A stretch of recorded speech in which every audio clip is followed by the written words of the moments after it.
Hello, wonderful people. My name is Jessica, aka the Sacred Rebel. This podcast is dedicated to all the other sacred rebels out there, sacred women, and all of the above that are in need of a guiding light in their waking life and spirituality. This podcast will feature talks on spirituality, being a woman, traumas, self-development, meditations, as well as self-healing and all of the above. It is with love and compassion that I gift this podcast to the rest of the world, as it was never presented to me growing up.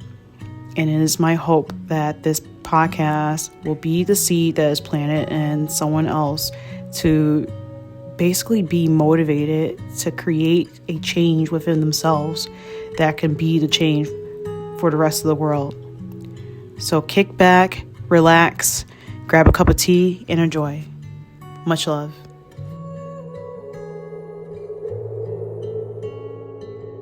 This is another special episode that I'm sharing with everyone.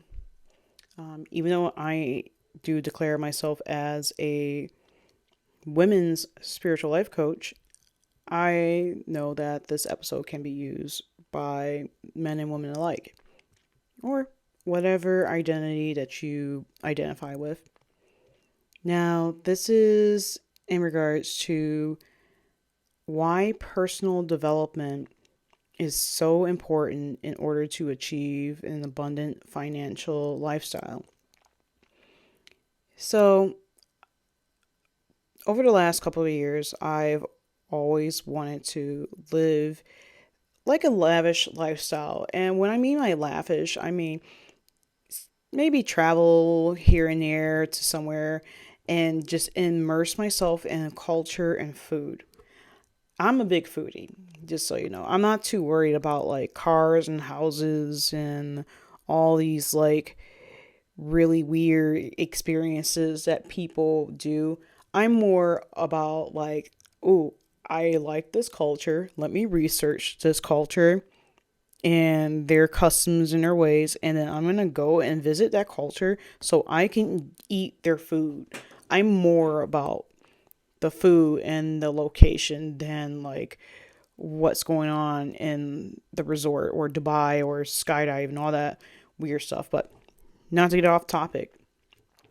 And I've looked up so many different life coaches about creating that lifestyle.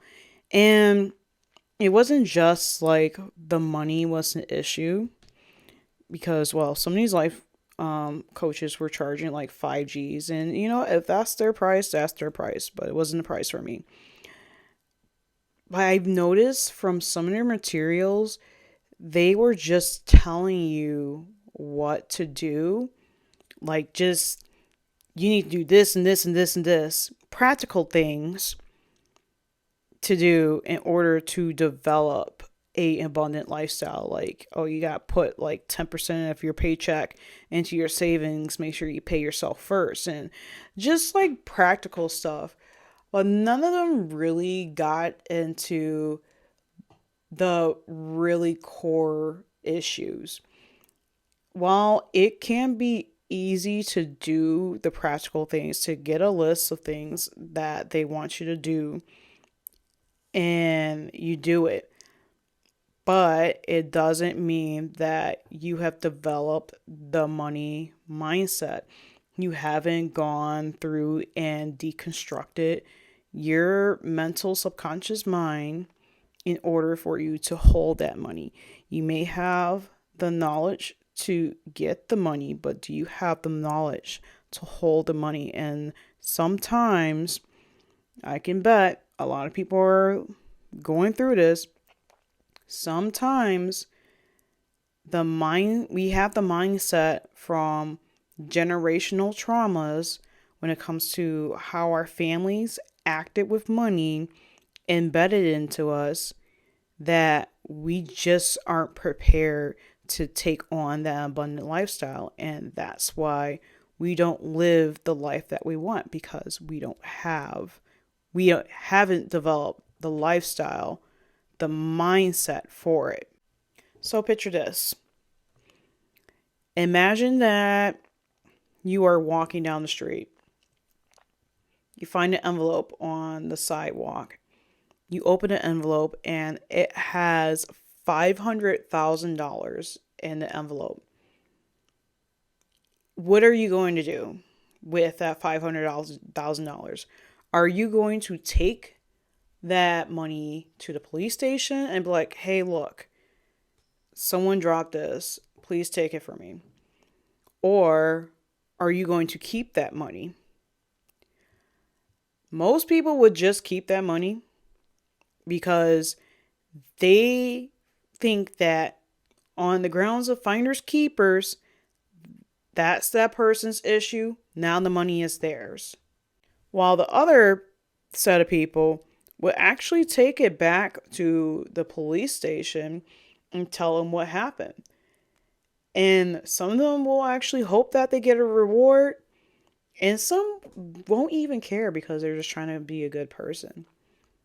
I know for me, if I found an envelope that had $500,000 in it, I'm not keeping that shit. That money's hot. Someone's looking for it. So why would you do that? It's just, I don't know.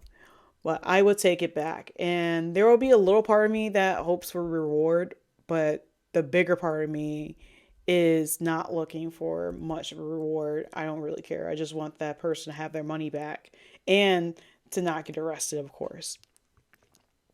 Now, let's take a story to a different level. Let's try a different scenario. That was a little easy. Think on if you won the lottery. You won for like $243 million. Of course, you're going to get like part of that, you got taxes and stuff. So maybe you got maybe 200 million or maybe 190, depending. What are you going to do with that money? What are you going to do? Now, once you figure out what you're going to do with that money, are you going to follow through with it? In the book, The Big Leap by Gay Hendricks, I read it and it's a very good book. I would suggest either buying a book or going on Audible, like I did. He mentioned that when people win the lottery, a lot of people do this, they end up in a much worse position than they were already in, especially if they were quote unquote poor. One guy won the lottery and he blew all his money on the most ridiculous shit ever. He basically had some of his money, I think he had like $200,000 stolen out from his pocket from a strip club. First of all, why would you bring $200,000 to a strip club? And second of all, why would you blow all of your money on material possessions? And this goes to a conversation that my mom had. Me and my mom had a conversation. It was about a week ago. She said that she won the Mega Millions. She was going to give each of my sisters and me $1 million. And she said, you better quit your job the next day when you get that million. And I said, no. She said, what? I explained to her, $1 million is really not like something that's going to basically lead me a cushy life. $1 million can go up in smoke in like 5 days. I said I would invest in the money first, invest it in different things, diversify the funds, wait a little bit. Then once I know that I am creating a steady income, then I will quit my job. And I told her, if you won the lottery for X amount of money, yeah, maybe you can quit your job, but at the same time, you don't have anything set up that will keep regenerating the money.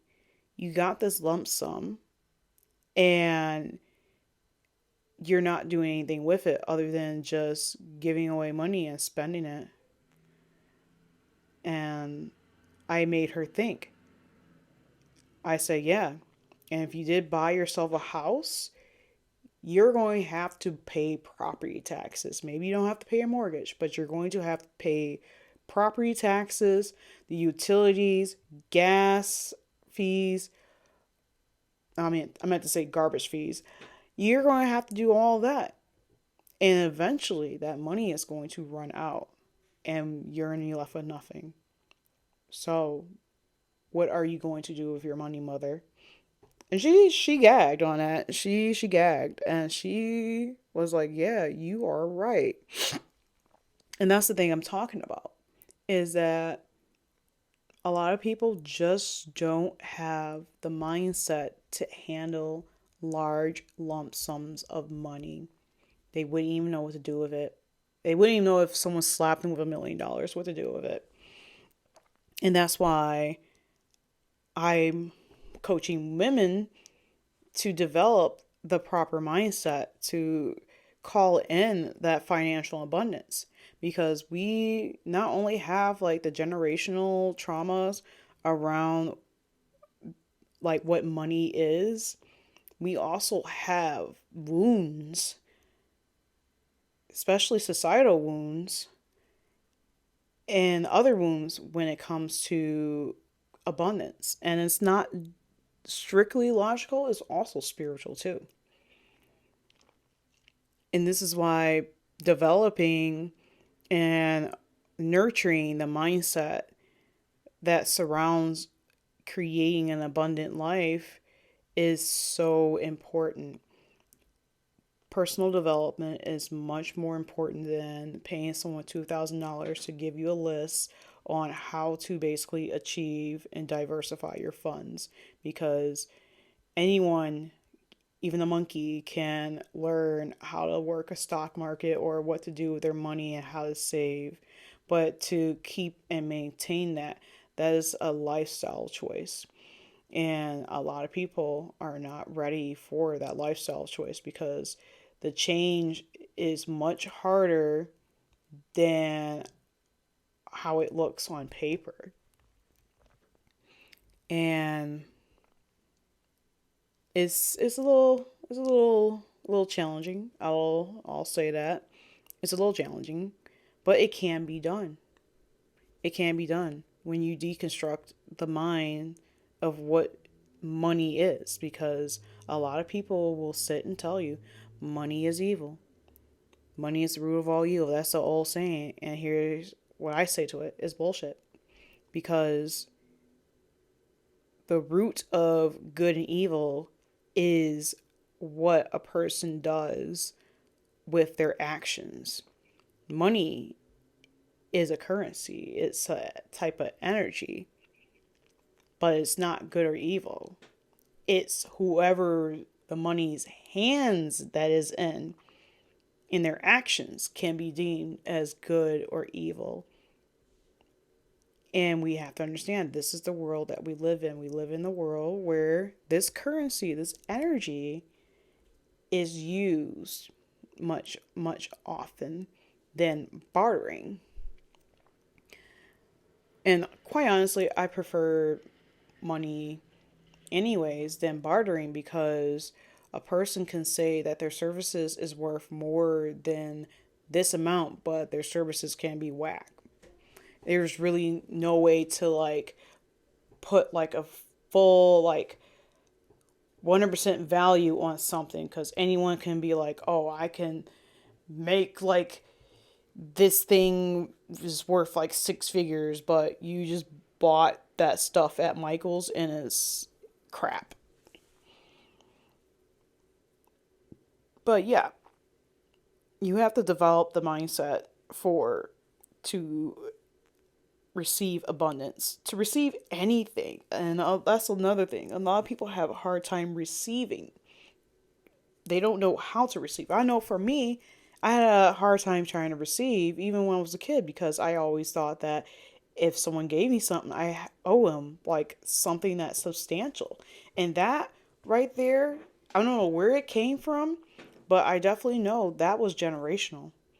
That was definitely generational because I wouldn't even take a dollar from a person. It was just all mental because I thought that taking something from someone else that they are willing to give me something was always bad. Obviously, practice discernment. At the same time, don't take everything from everyone. In order to call in your abundance, you will have to declutter your mental state. If your house is full of junk and you're not willing to let go of the junk, how can you expect the movers to put in the new furniture if you're not going to let go of the old furniture, the old shit that is, falling apart? It's dilapidated. It's done. It's toe up. You can't expect things to happen if you're not willing to put in the effort to clean out your house, clean out your mental home. And the moment that you're able to clean out your home, then your furniture of abundance can come back in. It can come directly back in because everything has an energetic tie, and that goes for old baggage. And that's it for this episode. Next time, when I have a chance, depending, I will talk more on the ways to declutter the mind in order to receive your abundance. So until next time, stay safe, stay blessed. Love you.